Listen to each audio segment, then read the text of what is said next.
So instead of talking about what he is saying, I'm going to highlight what Democrats are doing. After all, you can listen to what someone says, but to know the truth, watch what they do. Michiganders are no different from Americans everywhere.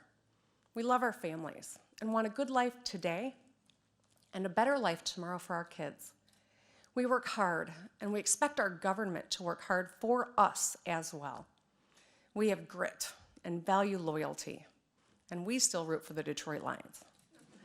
We and all Americans might be weary of today's politics, but we must stay engaged.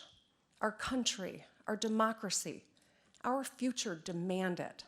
We're capable of great things when we work together. We cannot forget that despite the dishonesty and division of the last few years, and that we heard tonight from the President of the United States, together we have boundless potential. And young Americans are proving that every day by taking action. That's what I want to focus on tonight. Monty Scott is 13 years old and lives in Muskegon Heights, Michigan.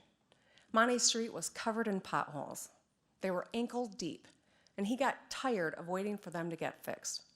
So he grabbed a shovel and a bucket of dirt and filled them in himself. During my campaign, people told me to fix the damn roads because blown tires and broken windshields are downright dangerous. And car repairs take money from rent, childcare, or groceries. And we, the Democrats, are doing something about it. In Illinois, Governor J.B. Pritzker passed a multi-billion-dollar plan to rebuild their roads and bridges. Governor Phil Murphy is replacing lead pipes in New Jersey. All across the country, Democratic leaders are rebuilding bridges, fixing roads, expanding broadband, and cleaning up drinking water. Everyone in this country benefits when we invest in infrastructure. Congressional Democrats have presented proposals to keep us moving forward, but President Trump and the Republicans in the Senate are blocking the path. When it comes to infrastructure, Monty has tried to do more with a shovel and a pile of dirt than the Republicans in DC have with the Oval Office and the US Senate. Bullying people on Twitter doesn't fix bridges. It burns them. Our energy should be used to solve problems. And it's true for healthcare too. For me, for so many Americans, healthcare is personal, not political. When I was 30, I became a member of the sandwich generation. That means I was sandwiched between two generations of my own family for whom I was the primary caregiver. I was holding down a new job, caring for my newborn daughter, as well as my mom at the end of her brain cancer battle.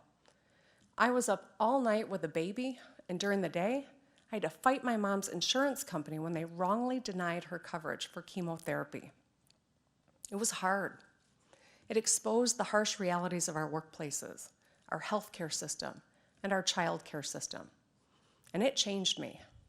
I lost patience for people who are just talk and no action. So as a state senator, I worked with a Republican governor and legislature to expand healthcare coverage to more than 680,000 Michiganders under the Affordable Care Act. Today, Democrats from Maine to Montana are expanding coverage and lowering costs. In Kansas, Governor Laura Kelly is working across the aisle to bring Medicaid coverage to tens of thousands. In New Mexico, Governor Michelle Lujan Grisham enshrined ACA protections into law. Every Democrat running for president has a plan to expand health care for all Americans. Every one of them has supported the Affordable Care Act with coverage for people with pre-existing conditions. They may have different plans, but the goal is the same. President Trump sadly has a different plan.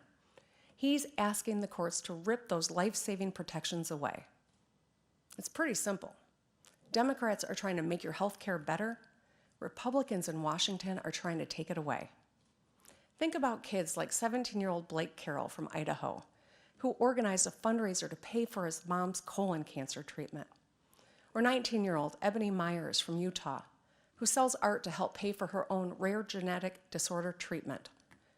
No one should have to crowdsource their health care, not in America. But the reality is, not everyone in America has a job with health care and benefits.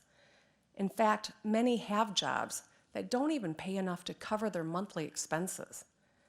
It doesn't matter what the president says about the stock market.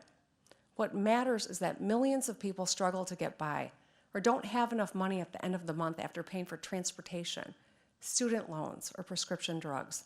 In my own state, our neighbors in Wisconsin and Ohio, Pennsylvania, and all over the country, wages have stagnated while CEO pay has skyrocketed. So when the president says the economy is strong, my question is, strong for whom? Strong for the wealthy who are reaping rewards from tax cuts they don't need? The American economy needs to be a different kind of strong.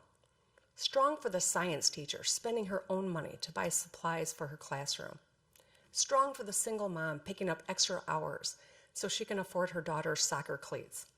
Strong for the small business owner who has to make payroll at the end of the month. Michigan invented the middle class, so we know if the economy doesn't work for working people, it just doesn't work. Who fights for hardworking Americans? Democrats do.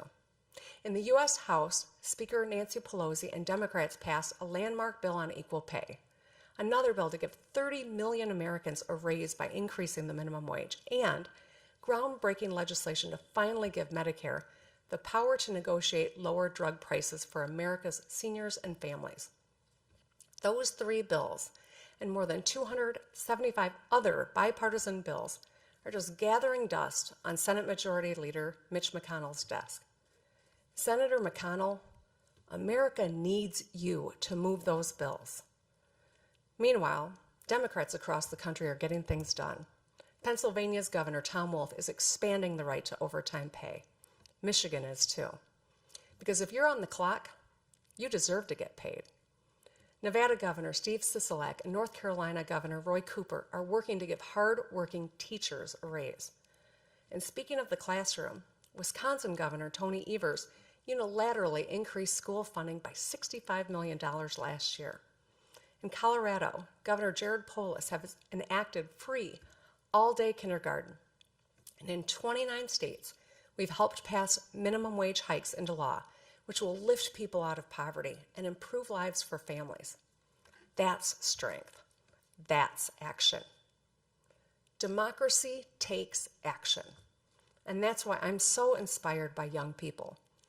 They respond to mass shootings, demanding policies that make schools safer. They react to a world that's literally on fire, with fire in their bellies, to push leaders to finally take action on climate change. They take on a road filled with potholes with a shovel and some dirt. It's what gives me great confidence in our future. And it's why sometimes it feels like they're the adults in the room. But it shouldn't have to be that way. It's not their mess to clean up. It's ours. The choices we make today create their reality tomorrow. Young people, I'm talking to you and your parents and grandparents. Democrats want safe schools. We want everyone to have a path to a good life, whether it's through a union apprenticeship, a community college, a four-year university, without drowning in debt.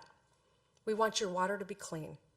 We want you to love who you love and to live authentically as your true selves. And we want women to have autonomy over our bodies.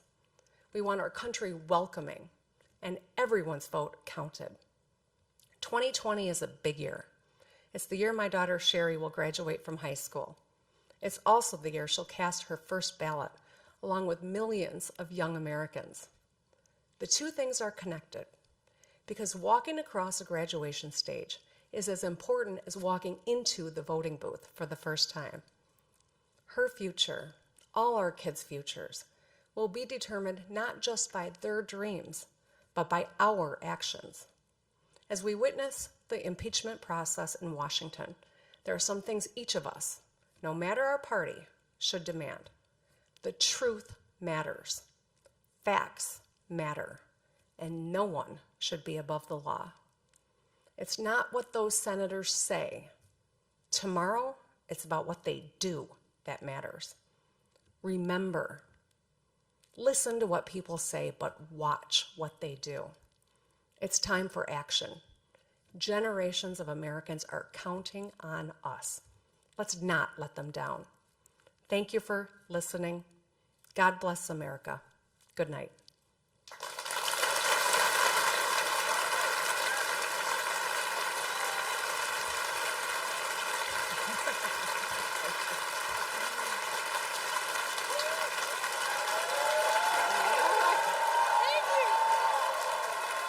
Thank you.